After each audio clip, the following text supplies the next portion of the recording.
Hi, welcome to Vance Tried It. Today, I'm going to be making some crack chicken lasagna. Now, first off, let's talk about what crack chicken is. It is typically made in a crock pot. It is chicken and cream cheese and some ranch seasoning, all cooked in a crock pot and then shredded up, and we call that crack chicken. Put some cheese in there also. But I kind of took a shortcut on that. I didn't make this in a crock pot in advance. What I did is I got a rotisserie chicken, I shredded that up, and then I'm going to make a sauce with some milk and some cream cheese. And so that's what we're going to start with first. So we're going to put in a little over 4 cups of milk. Now, the recipe that I'm going off here, and I'm going to put the link down in the description, called for evaporated milk. But evaporated milk is like $2 to $3 for a can, and it wanted 3 cans. And I just thought that was a little bit too much. So I had a little bit of evaporated milk left over from another recipe I had done earlier. And so I used that. And then I just added whole milk. Now, that's the first change, and that's going to lead to the second change that I'm going to tell you about right now. So there's basically 2 ways you can make lasagna. You can either cook the lasagna noodles al dente, that means a little bit soft but still a little bit firm also, and use them that way. Or you can just put them in there straight out of the package. Now, what is the big difference? The big difference is if you're going to go ahead and cook your lasagna noodles, you can just cook it for about 30 minutes. But if you put them in there uncooked, you're going to have to cook it for like an hour. So we're going to add some cooking time. The reason I'm doing that is because basically what evaporated milk is it is milk where about half, a little over half, of the water has been taken out of the milk. It's evaporated milk. So evaporated milk is a less watery milk than whole milk. And so since I decided to use whole milk here, I decided I wanted to go ahead and use the raw noodles. That way they would soak up some more of the liquid out of the whole milk that we wouldn't have if we were using the evaporated milk. So we have this going, and we're going to just get this. Basically, all we're wanting to do here is we're wanting to get this hot enough to where it's going to start melting down that cream cheese. And so to that milk and that 1 package, 8 ounces of cream cheese, we're going to add 2 ounces, which is typically 2 packages, of ranch mix.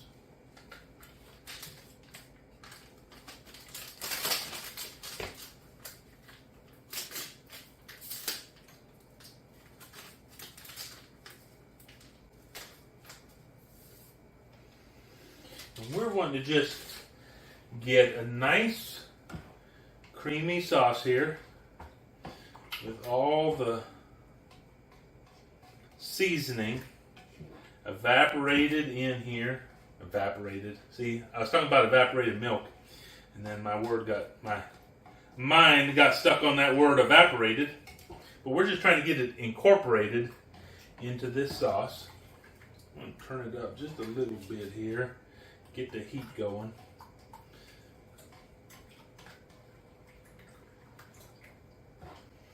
And as always, since we're using milk here, we want to really pay attention to this. We don't want to leave this alone. Anytime you are heating up milk, you don't really want to leave it alone because it can start to curl on you.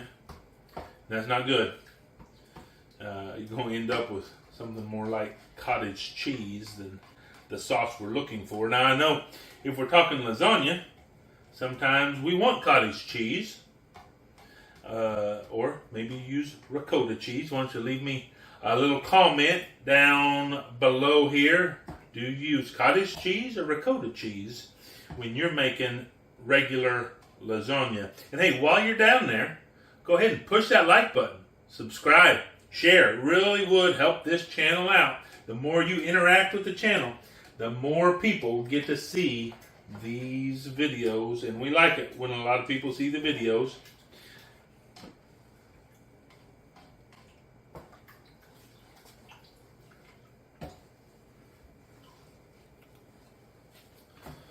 We're just letting this heat up. It seems like it's taking a long time to heat up, probably because I put in cold milk out here. It hadn't been sitting there very long when we started filming.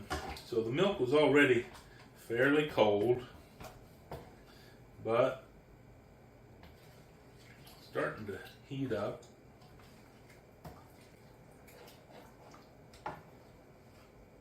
You know, lasagna has always been one of my favorites, and I think it's because it's one of the dishes that's not so messy like spaghetti. I like spaghetti, but spaghetti can get pretty messy. And then I never know how to eat spaghetti. Am I supposed to twirl it on my fork? Am I supposed to cut it up and eat it bite-sized? Am I supposed to slurp it up like I'm one of the dogs from Lady and the Tramp? So spaghetti is always a little bit difficult when I'm eating pasta. But lasagna is nice and easy to eat. And I think this lasagna is going to be super flavorful with lasagna noodles and the chicken and this sauce we're going to be putting on it. You know, one of the things that I have kind of toyed with in my mind is, and this comes from years ago, there was a little restaurant, and it was kind of eclectic, because it was just a little mom and pop restaurant, but they served both Italian and Mexican food. And I thought, you know, I think they're missing something here, because they didn't do any crossover. And I thought, why, if you're having a restaurant that serves both Mexican and Italian food, why don't you do something like Italian tacos? Or why don't you do something like a Mexican lasagna? But they didn't do anything like that, and I really thought they missed the boat. So I've always just kind of played around in my head with what would I do to make lasagna different. And that's part of what drew me to this recipe, is it really just made lasagna different.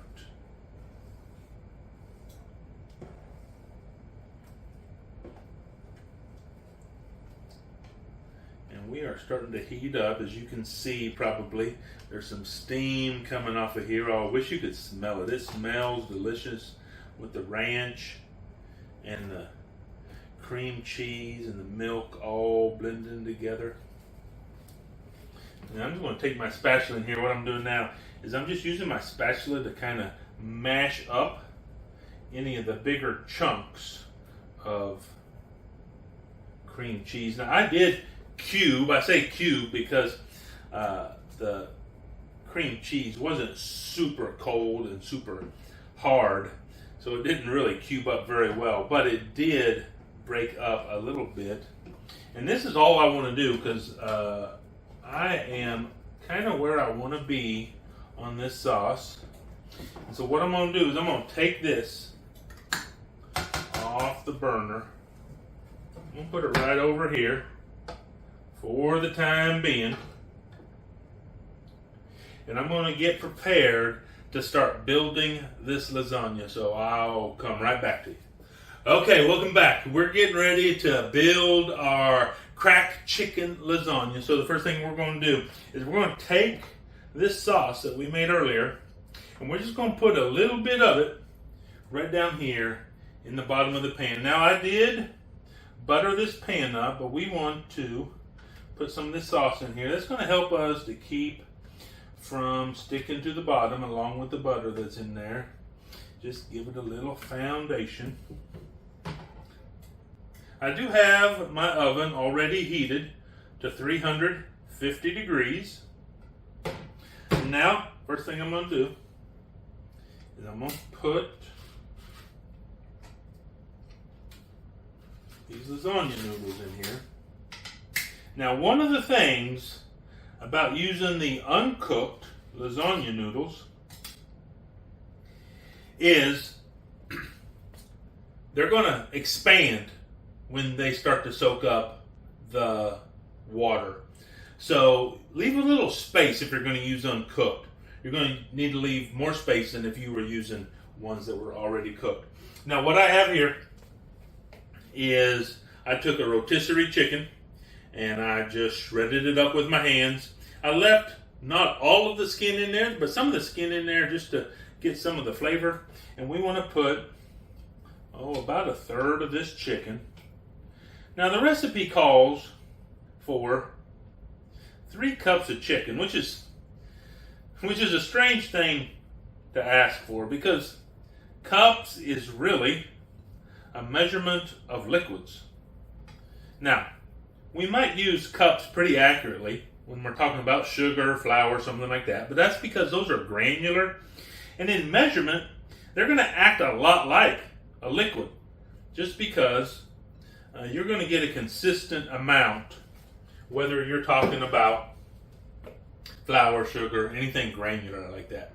But when you start to get to things that are not granular, like pieces of chicken, cups really don't make sense. I guess the reason they do it is because more people have measuring cups than have kitchen scales, but I just prefer them tell me something a little bit more accurate than cups, because that could mean anything depending on how fine you shred the chicken. And so they did say 3 cups of chicken or a rotisserie chicken, and so I just went with a rotisserie chicken. And so I have the chicken in there, and then I have here some mozzarella cheese. So I have about 12 ounces. Once again, they gave it to me in cups, but cups isn't really accurate for cheese either.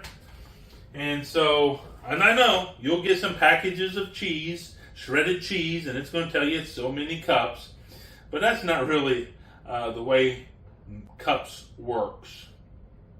So I just went ahead and went with 12 ounces of cheese. So I've got some meat in there, some cheese in there, and now I want to get about a third of our sauce in there.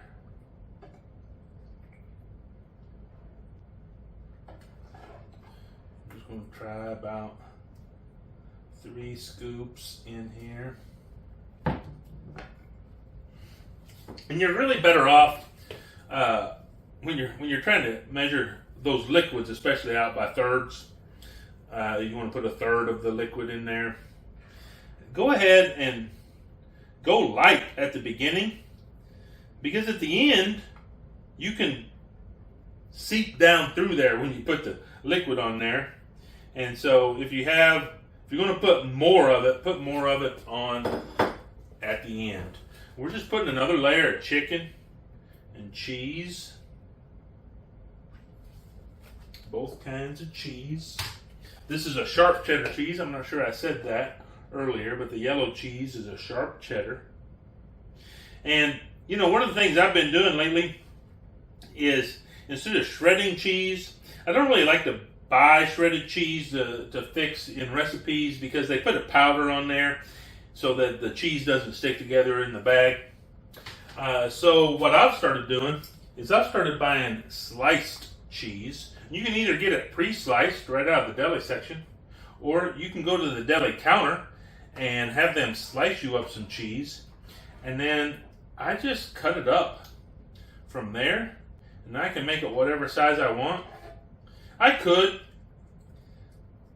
shred it myself, but I always found shredding cheese to be a kind of a pain in the rear end, and so it's just a shortcut I've been using that seems to work pretty well.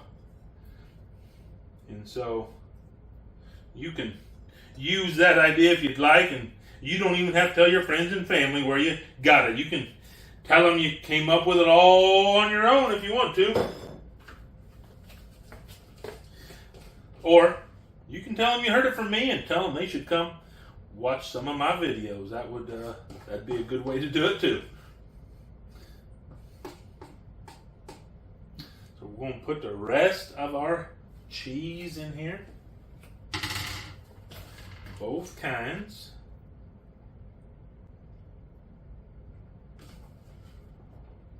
But you know what I forgot to do? See, this is the thing. Whew, you know, I watch a lot of Bob Ross. You know what Bob Ross says? He says,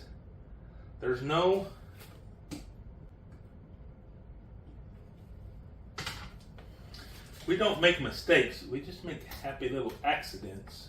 And my happy little accident is I get so caught up in the meat and the cheese and the sauce, I forgot to put my noodles in there. I'm just going to have to work them down in there somehow. So when you're doing this, whoo, goodness. Hey, don't forget to put the noodles in. They're sitting right here in front of me. I don't know how I forgot them, but I did. But that's all right. Like I said, I just go by the Bob Ross style. There are no mistakes, just happy little accidents. It's going to work out just fine. We're just going to work these noodles down in there, find some space for them, cover them back up.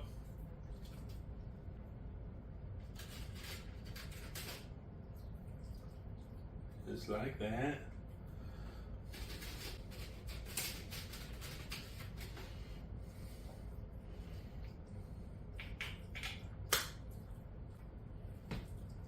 Take some of the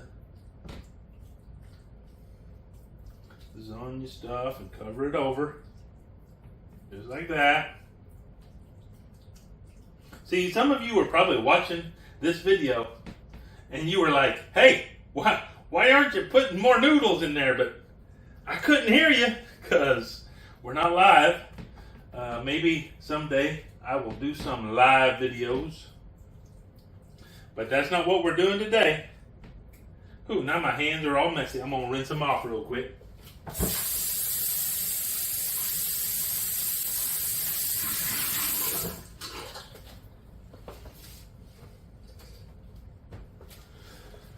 All right, now we're just going to pour all the rest of our sauce on here.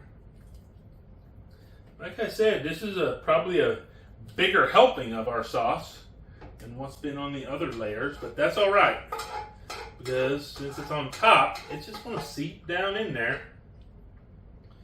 and get to all those noodles that we worked down in there afterwards.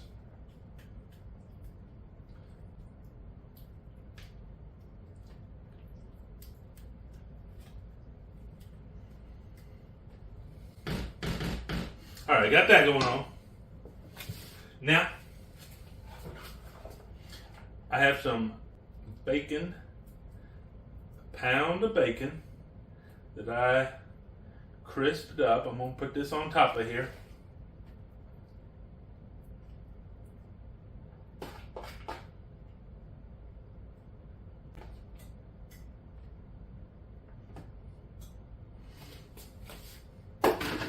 And then what I'm going to do is I'm going to cover this up. I'm going to put it in the oven for 50 minutes. And then I'm going to uncover it for the last 10 minutes. And when it's all done baking, we'll come back and give it a taste. Hey, welcome back. We have our cracked chicken lasagna out of the oven. It has cooled off a little bit. It looks and smells delicious, but we're going to see how it tastes. So let's dish up a piece of this lasagna right here.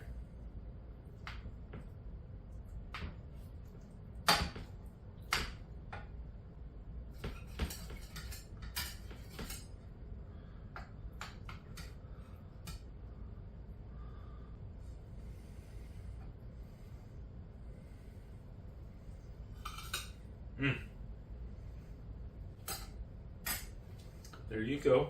You can get a good look at it here. But, as good as it looks. What we want to know is, how does it taste?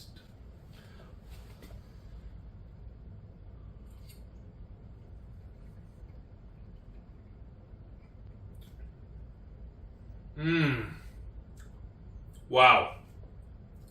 This is so good. I'm telling you, the chicken is great in there. The noodles, they worked out perfect with putting them in there raw. The cheese, the bacon, it all comes together so well in this. This is maybe the best lasagna I've ever eaten in my life. Hey, I tried it. You should too.